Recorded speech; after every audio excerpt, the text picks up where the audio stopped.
Tangisan bocah 14 tahun saksikan ayahnya dibantai mertua dan ipar di depan mata.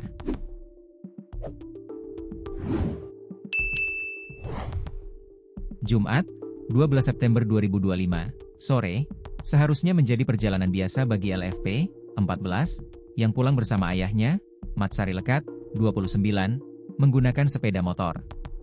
Namun, perjalanan itu berubah menjadi mimpi buruk, ketika mereka dihadang dua orang yang sangat dikenal LFP, Lukman, 49, kakeknya dari pihak ibu tiri, dan Fauzi, 19, pamannya. Di depan matanya, LFP melihat ayahnya disabet parang berkali-kali hingga terkapar di parit. Ia hanya bisa menangis histeris, memeluk tubuh ayahnya yang bersimbah darah, tanpa mampu berbuat apa-apa. Matsari Lekat meregang nyawa di parit yang ada di Jalan Batu Pertamina, Sungai Limpah Dusun 2, Desa Sungai Ibul, Kecamatan Talang Ubi Kabupaten Pali, Sumatera Selatan. Dikutip Tribun Lampung.co.id dari sripoku.com, Kasat Reskrim Polres Pali, AKP Nusron, membenarkan tragedi mengerikan itu. Korban tetap berusaha lari, tapi terus dikejar dan dibacok, sampai akhirnya nyaris memutus tangan, ungkap Kasat Reskrim Polres Pali, AKP Nusron. 3 hari sebelumnya, Lekat menikah dengan H, anak Lukman sekaligus kakak Fauzi. Pernikahan itu digelar terburu-buru, setelah Lekat dipergoki tidur sekamar dengan Haji, namun, ikatan itu tak mampu meredakan amarah keluarga.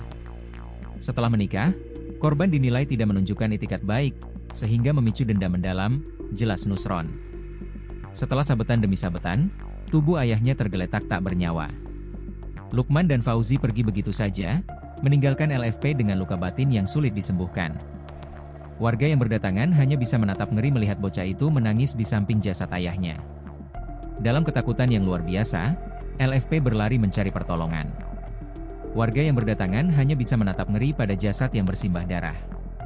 Kurang dari 12 jam, tim Satreskrim Polres Pali berhasil meringkus Lukman dan Fauzi tanpa perlawanan.